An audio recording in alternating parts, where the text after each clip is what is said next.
All right, this is our first set of notes for this unit. A couple of reminders, make sure to grab a handout and fill it in as you go. There is also audio that you're responsible for, so make sure that you have captions or headphones and feel free to pause and fill in information apart from just what you're seeing on the slides. Make sure to add labels to the diagrams and so on. Okay, all right, let's get started. So flatworms are actually from the phylum Platyhelminthes, and they are soft, flattened worms, very, very thin, and we'll talk about how that thinness is useful for absorption of materials, but they are very thin, and they do have tissues, which are groups of cells that have common functions, as well as some very basic internal organ systems. Not as many as you see in humans, where we have a variety of different organ systems, but at least a couple can now be seen in flatworms. They are the simplest animals to have 3 embryonic germ layers, bilateral symmetry, we'll talk more about that, and cephalization. Okay, so flatworms are what are called coelomates. The C-O-E-L is pronounced C, like I see a bird flying by. That sort of pronunciation. Okay, so coelomates. That means that they have no coelom, and a coelom is a body cavity that has fluid inside of it that is lined with tissue that comes from the mesoderm. Coeloms we're going to see show up later on in more complex individuals. Um, Instead, flatworms actually have only one body cavity, and it's a very simple body cavity that's actually lined with endoderm. I think the next slide actually has a diagram, so I'll come back to that in a second. Flatworms also have bilateral symmetry, so you can see actually this is a planaria, and if we think back to previous units, what that means, bilateral symmetry, that means that there are 2 well-formed sides. There's a right and a left side.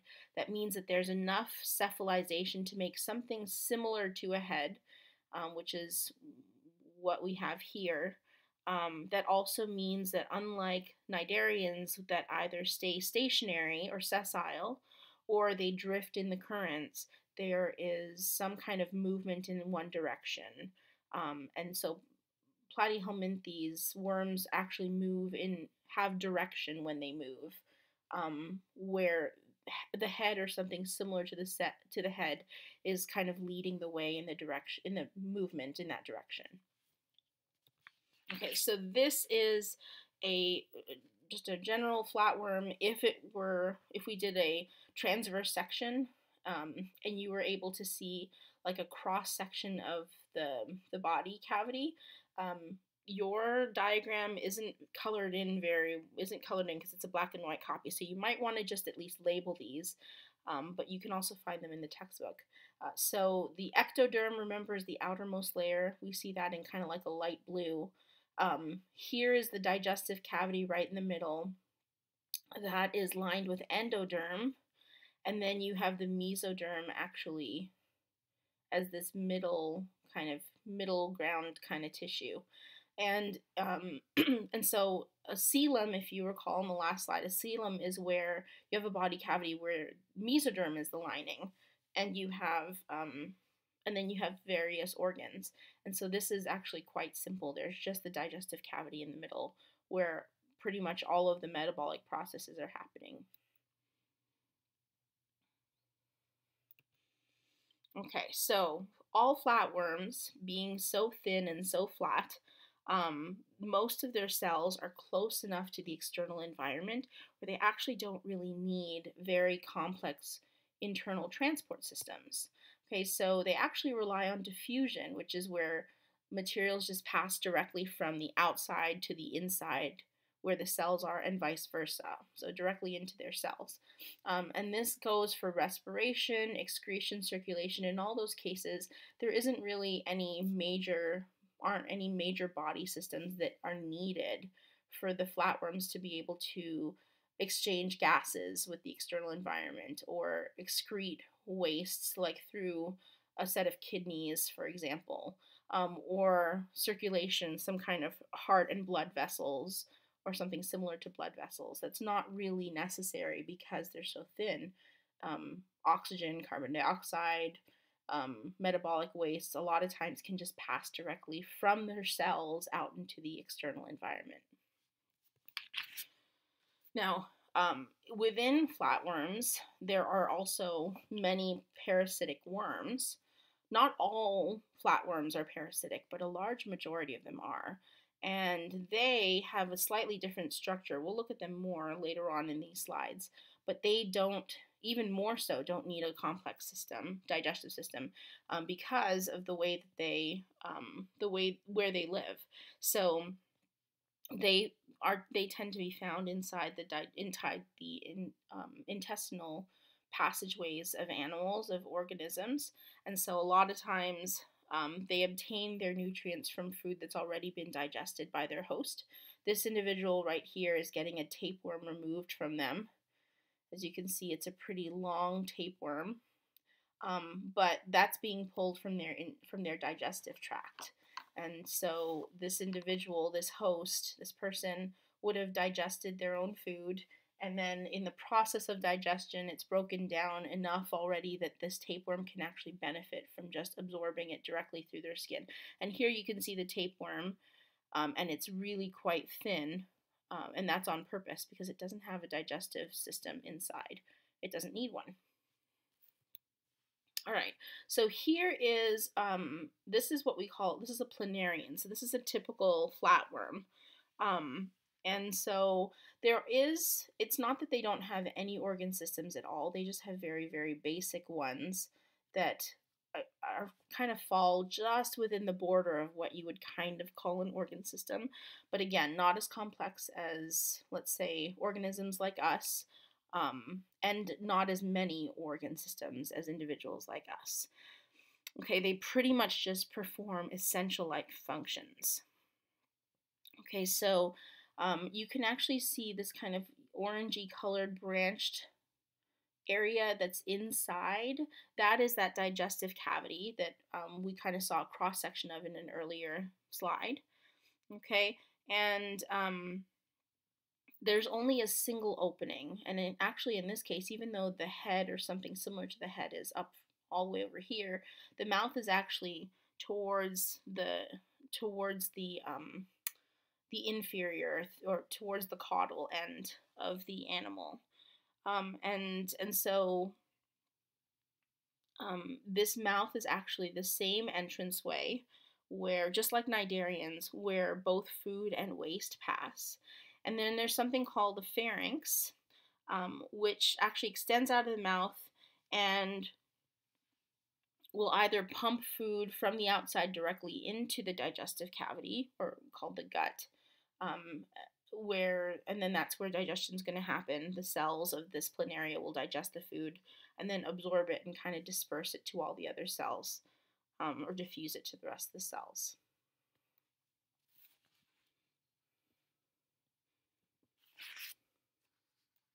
Okay. In terms of other kind of body systems, there are a few things that, a few distinct structures in a planaria that are going to at least do the essential life functions and could be similar to what we think of when we think of these body systems, but they're not as complex. So firstly, if you see in purple, and this is only showing on one side, but it's on both sides. It's just, yeah, just for clarity's sake. This is kind of the very simple excretory system of planaria.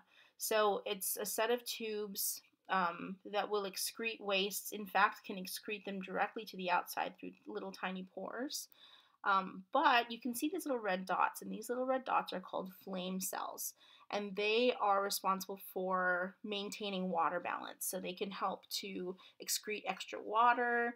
They might filter out some metabolic waste like ammonia and urea, and then eventually those substances unneeded, if they're unwanted by this planaria, not needed anymore, then they'll just get excreted to the outside through little tiny pores on the sides. Um, in terms of in terms of a nervous system, again, not very complex, but you can see in gray here, there's kind of like a cluster of gray tissue right towards the front. And these are clusters of nerve cells called ganglia. And these ganglia are not complex enough to be considered an actual like brain, but they do control pretty much the nervous system. Um, and what you can see is there's like a nerve cord running down this way. There's another nerve cord running down on this side here. And these nerve cords are going to be detecting, are going to be controlling that, the planaria, by getting signals, getting instructions from this ganglia. Okay, so this ends up, because the ganglia are kind of gathered more towards this end, this part of the planaria ends up being like the head, or that, that's what cephalization is. It doesn't really show on here, but I'm going to take a second and just go back real quick here. You can see on the previous slide how there are these two kind of spots here, and these are called eye spots. And so they'd be roughly around like here when it comes to the planaria. And so those end up being, I mean, they're called eye spots for a reason. They're very similar to the way that our eyes work, just very, very simple. And what they do is they detect changes of light in the environment, and that's going to help with this planaria being able to navigate where it needs to go. Okay, you can also see some reproductive organs, and yes, there are both ovary and testes. So planaria are actually hermaphrodites. They reproduce sexually. Um, in that they actually have both male and female reproductive organs. And so the way that they reproduce, at least sexually, is two planaria will join as a pair and fertilize each other, and then they both produce eggs. And those eggs get laid by both of the individuals. Okay. Oh, I should also mention, I don't think there's a lot of space. You probably don't have a lot of space here, but I should also mention that not all flatworms just reproduce sexually. In fact, a lot of flatworms reproduce asexually, and what they do is they use something called fission, and you probably have seen that in the worksheets from the day before. But fission is just where an organism splits into two, and each half grows new parts to make itself a complete organism. A lot of parasite worms, for example, will use fission as a fast way to reproduce. Okay, in terms of movement, so free-living flatworms move in two ways. They can either have cilia, which are just tiny hairs on their outermost or epidermal cells. And so these little cilia will wave, kind of like the flagella did, if you think back to the sponges, the porifera, those little flagella that wave and create currents. Cilia are just shorter versions of those, and so they'll wave around and help the flatworm kind of glide through its environment, through the water, or glide along the bottom of streams or ponds. And then a lot of times flatworms will also have muscle cells. Not exactly full out muscles, but maybe muscle-like tissue that is controlled by their nerve cords, by the ganglia, and that will give them a bit more body control to move in more complex ways. Okay, so a lot of like swimming type worms, if you think of like the large kind of flatworms, free living flatworms, like aquatic environments, will need muscle cells in order to move faster. Cilia don't provide as much movement, like they don't. They're still quite slow if the animal is big. So for bigger animals, you would have muscle cells. Okay, So let's go through the different types of flatworms, and then that should kind of wrap things up here. So all flatworms, all members of the phylum Platyhelminthes will fall into one of three main groups. So the first group are called turbellarians. Well, hold on, let me try that again. Turbellarians. There we go. And so these are, a lot of times you'll these are the free living flatworms. Then you have flukes and you have tapeworms. Okay, so there we go. Most turbellarians are free living. A lot of times we find them in aquatic environments. And then in terms of flukes and tapeworms, those are primarily parasites. They're not free living. They have to actually live inside of a host. All right, so turbellarians live in marine or freshwater environments. So this is a planaria. That's a good example of like a freshwater one. A lot of large flatworms that we see, kind of very brightly colored aquatic ones, are ocean-dwelling ones. Okay, they either live in the sand or on the sand, or you might find them underneath stones, shells, in corals, and so on.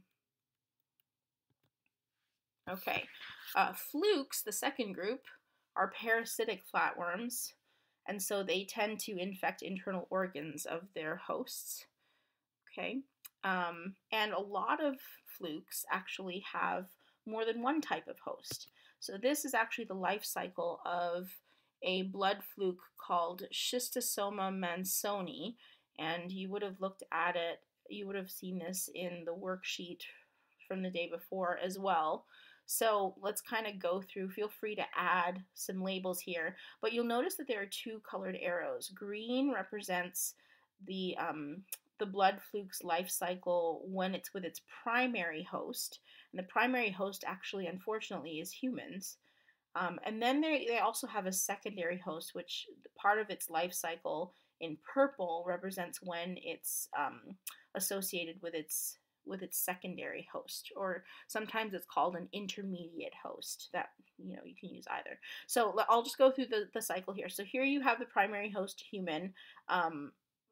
Schistosoma larvae tend to live in the water, kind of water that might be contaminated with fecal matter, or is dirty with has human waste in it.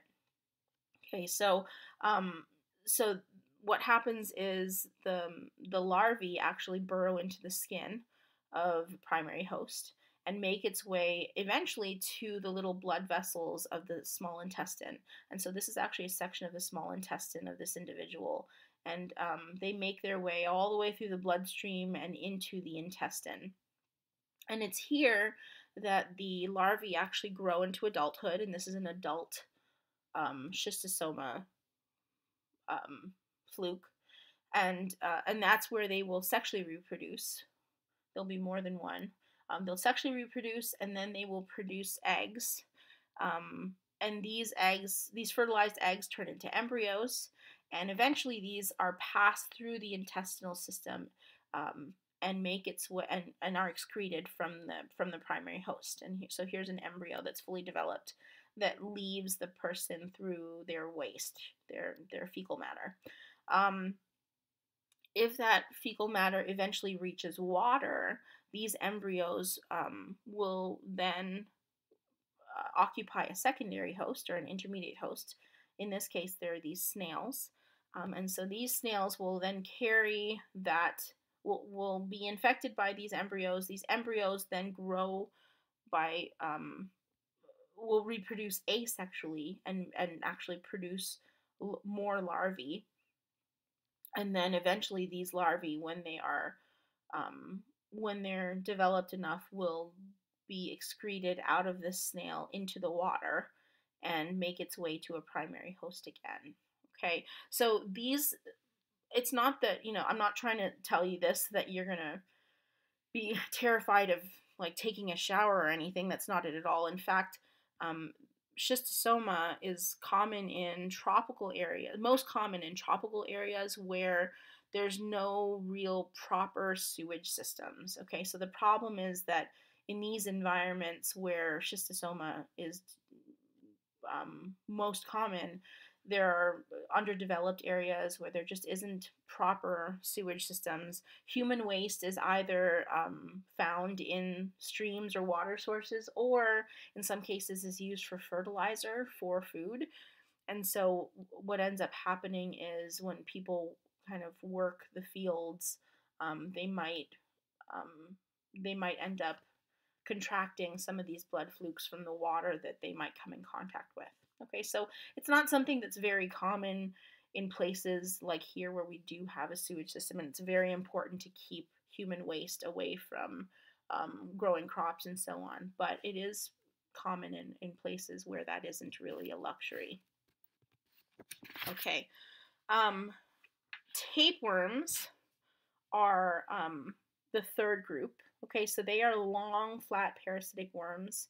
They are adapted to primarily just living inside of the intestines of their hosts. So, unlike flukes that for some part of their life can live outside, tapeworms pretty much are not meant to ever, like, they're just not adapted to live outside of a host. Okay, so this is actually an adult tapeworm, and here are the younger versions. They're what we called proglottids, and I'll talk about what they do in just a second. Okay, but that's what a typical adult tapeworm looks like.